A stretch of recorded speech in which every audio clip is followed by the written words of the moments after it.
여러분 안녕하십니까? CJB 아침 뉴스입니다. 단양의 한 국도 구간에서 진행 중인 도로 선형 개선 공사가 오히려 주민들의 불안을 키우고 있다는 지적이 나오고 있습니다. 기존 도로와의 단차가 크고 경사도가 지나치게 가팔라 자칫 대형 사고로 이어질 수 있다는 우려 때문인데요. 이미 예견된 문제였지만 관계기관은 뒤늦게서야 조정에 나서고 있습니다. 김세희 기자입니다. 하루 평균 2,700여 대의 승용차와 대형 트럭이 지나는 단양군 매포읍 국도 5호선 도로. 지난 2021년부터 620m 구간을 완만하게 펴는 선형 개선 사업이 진행 중입니다.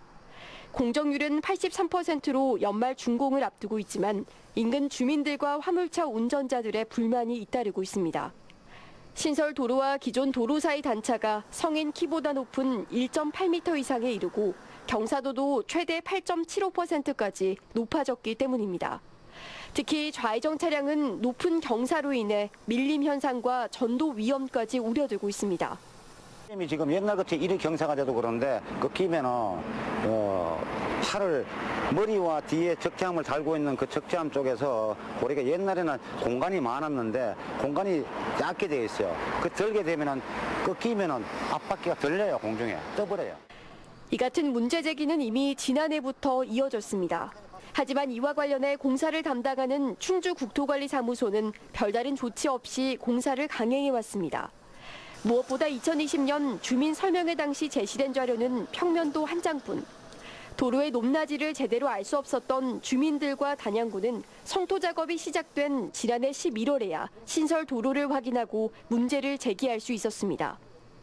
탄원서도 저희 차주들이 다 모여서 탄원서도 내고 했는데 뭐 국토부 쪽에서는 뭐 어떠한 얘기도 들은 바는 없어요. 국토관리사무소는 도로 설계 기준상 경사도 8.75%는 안전에 문제가 없다는 입장을 고수해왔지만 논란이 계속되자 지난 4월 경사도를 7.65%로 낮추겠다는 입장을 내놨습니다. 그럼에도 여전히 7%가 넘는 경사 도로를 오르내리는 운전자들에게는 큰 부담입니다. 주민들의 안전을 위해 투입된 예산만 58억 원. 정작 주민들은 안전보다는 불편과 불안을 떠안고 있습니다. CJB 김세희입니다. 청주 연고에 대기업들이 잇따라 주요 사업을 매각하거나 정리에 나서면서 지역의 우려가 커지고 있습니다. 기업 생존을 위한 불가피한 결정이라고는 하지만 일단 충격파에 생산은 물론 고용을 걱정하는 목소리가 높습니다. 최현석 기자가 취재했습니다. LG화학이 청주에 생산기지를 둔 수처리 사업부 매각을 최종 결정했습니다. 수처리 사업은 바닷물을 산업용수로 정화하는 역삼투압 필터를 생산하는 것으로 매각 대금은 1조 4천억 원입니다. 그동안 시장 점유율 세계 2위로 성장 가능성을 평가받았지만 석유화학부문 수익성 악화로 재무 안전성을 확보하려는 조치로 분석됩니다. 수처리 사업부에는 160여 명이 근무하고 있는데 고용 승계 등 앞으로의 거치가 걱정입니다. 이제 사모펀드에서 계속 사업을 키워서 좋은 조건에 더 좋은 기업으로 이제 팔면은 다행인데 그게 아니라 중국 자본이나 이런 해외 자본에다가 또 팔려 나가면은 또 이제 고용이 또 이제 불안해질 수 있으니까. 앞서 네슬레와 롯데그룹의 합작법인인 롯데네슬레코리아 청주 공장도 내년 3월 폐쇄됩니다. 경영 성과가 미흡하다는 사측의 판단으로 지난 1981년 청주 산업단지에 둥지를 튼 공장이 정리되는 것입니다. 300여 명의 근로자들은 사실상 일자리를 잃게 됩니다. 육가공 업체인 롯데웰푸드 청주 공장도 김천 공장으로 통합 운영됩니다. 이 밖에 청주 산업단지 내 두세 개 업체도 수익성 악화로 공장 매각을 준비하고 있습니다. 사업 재편 과정에서 매각 내진 철수가 잇따라 일어나면서 고용 현안이 크게 대두되고 있고 이로 인한 지역경제 침체까지 악영향이 우려되고 있는 상황입니다. 제조업 비중이 높은 청주 지역의 대기업들이 속속 일부 사업 정리에 속도를 내면서 지역 경제에 비상이 걸렸습니다. CJB 최현석입니다. 이번 정부의 국정기획위원회가 출범한 가운데 충청북도도 지역 현안 사업들이 국정과제에 반영될 수 있도록 TF를 구성했습니다. 일부 현안 사업은 공약에서도 제외됐고 국정기획위원회에는 충북 지역의 현직 의원이 단 한 명도 포함되지 않았습니다. 충청북도가 국정과제 반영을 위한 치밀한 전략을 세워야 할 필요성이 더욱 커졌습니다. 이태현 기자입니다. 이재명 정부의 국정기획위원회가 공식 출범했습니다.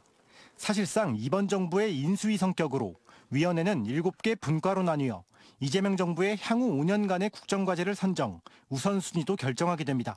국정과제 관련해서는 대통령의 국정수락을 반영한 국정과제의 우선순위와 구체적 실행계획을 담은 새로운 정부의 5년 청사진을 분명하게 제시하도록 하겠습니다. 위원회 출범에 따라 충청북도도 TF를 조직해 지역 현안 사업의 국정과제 반영을 위한 대응에 들어갔습니다. 먼저 이 대통령의 후보 당시 충북 지역 공약 7개에 국정과제 반영이 가장 큰 목표입니다. 지난 정부에서 국정과제로 반영된 충북 지역 공약이 7개였던 만큼 이 대통령의 공약이 전부 포함된다면 절반 이상의 성공이라는 판단입니다. 이 대통령의 충북 공약은 청주공항 민관할주로 건설과 청주교도소 이전, 수도권과 남북권을 잇는 충청권 철도망 건설이 대표적으로 이 가운데 활주로 신설과 충청권 광역철도, CTX의 추진, 행정수도 이전 등은 충청권 자치단체와 공동 대응에 나섭니다. 공약에서 제외된 중부내륙 특별법 전부 개정 등의 현안은 대청호 지역의 규제 완화, 재정 지원 등의 내용을 국정과제에 녹여 예산 지원에 대한 명분을 만들겠다는 전략입니다. 일하는 바포와 도시농부, 의료비우불제, 영상 자서전 등의 지역 혁신 사업도 국가사업으로 추진해 줄 것을 요청할 계획입니다. 다만 이번 국정기획위원회에 현직 국회의원 22명이 참여한 가운데 충북 출신이 없다는 건 악재입니다. 후보자 시절에 내셨던 정책 공약지에 실린 내용들을 좀 저희가 잘 분석해서 이런 분석한 사업들이 최종 국정과제에 실릴 수 있도록 최대한 노력을 기울일 예정입니다. 한편 현안 사업의 국정과제 반영을 넘어서 정부의 국정 기조에 맞춘 신규 사업의 발굴도 충북도의 새로운 과제로 떠올랐습니다. CJB 이태현입니다. 2025년 충북 도민안전 종합대책 설명회가 충북 미래여성 플라자에서 열렸습니다. 이 자리에서는 사회재난과 교통, 감염병을 비롯한 충북 도민안전에 대한 6개 분야의 대책이 발표됐으며 전국 광역 단위로는 최초로 시행되는 어린이 안전보험제도에 대한 설명도 이어졌습니다. 설명회를 주최한 안전문화운동 충북추진협의회는 재난관리법에 따른 조직으로 김영환 지사와 충북경찰청장 등 89명의 위원으로 구성돼 있습니다. 소상공인들에 대한 충청북도의 출산 지원 시범 사업이 시작됐습니다. 이번 사업에 따라 충청북도는 출산 육아로 경영 공백을 겪는 도내 소상공인들에게 대체 인력 인건비를 최대 1,200만 원까지 지원합니다. 충청북도는 시범 사업 기간 정책 효과를 분석해 대상 확대와 제도화를 추진할 계획입니다. 한편 김수민 부지사는 청주 계신동의 한 카페를 찾아 지원금을 전달했습니다. 프로 3년차를 맞은 충북 청주FC가 좀처럼 부진의 늪에서 벗어나지 못하고 있습니다. 최근 7경기 연속 승리가 없는 가운데 팬들의 실망감도 점점 커지고 있는데요. 충청북도와 청주시가 지원금을 늘렸지만 성적이 기대에 못 미치고 있는 겁니다. 박원 기자입니다. 홈 경기장 한쪽에 걸린 공식 서포터즈를 상징하는 대형 현수막이 거꾸로 뒤집혀 있습니다. 그 옆으로는 정신무장이라는 글자가 선명하게 눈에 띄고 후반 추가 시간 팬들은 팀은 팬을 배신하지 말라는 문구를 조용히 들어 보입니다. 충북 청주FC의 부진한 성적에 실망한 서포터즈들이 일종의 시위를 벌인 겁니다. 선수들이 미워서나 팀이 미워서가 아니라 팬으로서 열심히 해주고 좀 좋은 모습 보여주셨으면 하는 기대에서 하는 거니까. 올 시즌 충북 청주FC는 16경기에서 승점 12점. 최근 7경기에서는 단 한 차례도 승리를 거두지 못하면서 리그 13위에 머물고 있습니다. 창단 첫 해 초반 12위까지 떨어졌던 것보다 더 심각한 상황으로 시즌 최하위라는 불명예가 현실이 될 수도 있습니다. 이대 권오규 감독이 최근 자진 사퇴하고 감독 대행 체제에서도 경기력은 나아지지 않았습니다. 경기장에서도 항상 먼저 준비하는 수비수 이런 선수를 먼저 발굴하면서 좀 조직적으로 좀 역할을 제대로 줘서 그렇게 수비를 좀 단단하게 만들어 보려고 하고 있습니다. 더 아쉬운 건 구단 운영을 위한 지원금이 늘었는데도 별다른 성과가 보이지 않다는 점입니다. 충청북도와 청주시는 각각 20억 원씩, 모두 40억 원이었던 지원금을 올해부터는 60억 원으로 늘렸습니다. 성적을 올리겠다는 구단 측의 증액 요청을 수용한 겁니다. 하지만 결과는 기대와 달랐습니다. 구단이 팬의 신뢰를 잃는 순간 지원 명분도 함께 사라지게 됩니다. 남은 23경기 동안 충북 청주FC는 이제는 실력으로 증명해야 할 때입니다. CJB 박원입니다. 서유럽 시민들이 태권을 배우고 체험할 수 있는 첫 공식 태권 전수관이 포르투갈에서 문을 열었습니다. 충주시는 최근 포르투갈 곤도 마르시에서 태권 전수관 개관식을 개최했다고 밝혔습니다. 이번 개관은 지난해 폴란드 그단스크 전수관에 이은 두 번째 해외 거점 설치로 태권 보급 기반을 동유럽에서 서유럽까지 확장하는 계기가 됐습니다.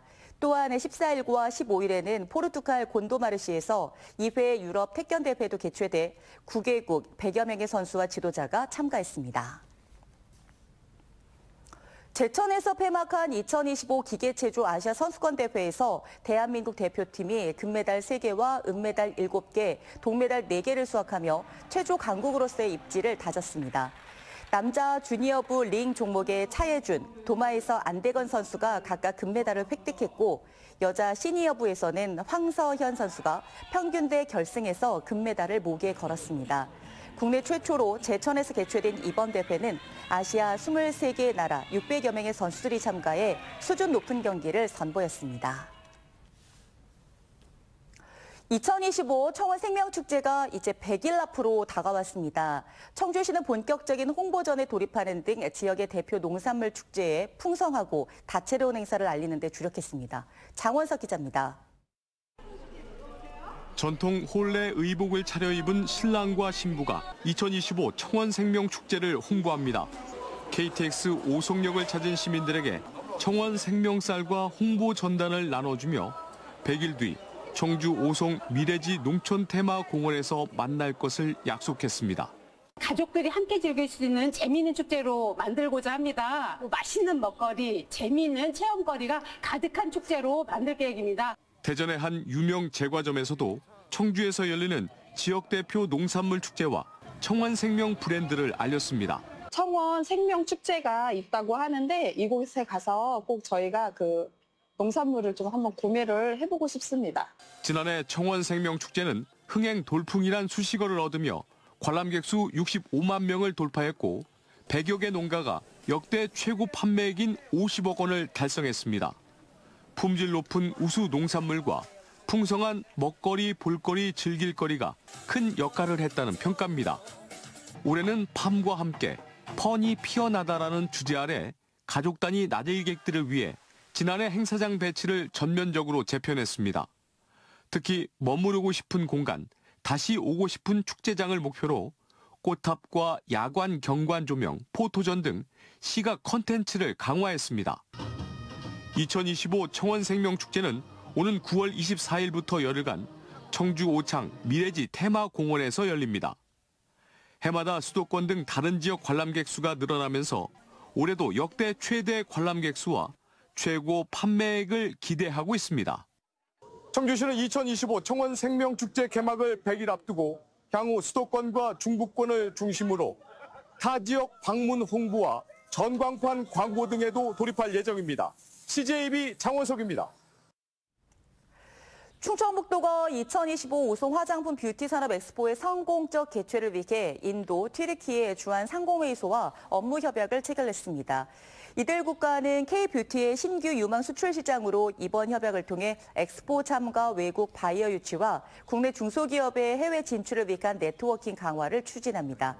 2025 오송 화장품 뷰티 산업 엑스포는 오는 10월 23일부터 4일 동안 청주 오송에서 개최되며 국내외 화장품 관련 기업 250개 회사와 270여 명의 바이어들이 참여할 예정입니다. 이범석 청주시장은 오는 20일 개통을 앞둔 청주 고속버스터미널 신축 현장을 방문해 시설 현황과 준비 상황을 점검했습니다.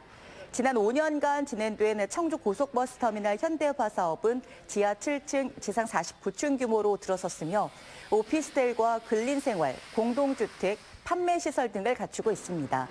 청주 고속버스 터미널은 오는 20일부터 서울과 부산, 대구, 광주 등 6개 노선에 걸쳐 하루 112회 버스를 운행합니다. 충주시가 야생동물에 의해 상해나 농작물 피해를 본 농가에게 최대 1,000만 원을 지원합니다. 보상 기준은 사망의 경우 최대 1,000만 원, 상해 시 최대 500만 원, 농작물 피해는 농가당 최대 500만 원을 지원한다고 밝혔습니다. 충주시는 지난해 85개 농가에 1억 1,700만 원의 야생동물 피해 보상금을 지급했습니다. CJB 아침 종합 뉴스를 마칩니다. 고맙습니다.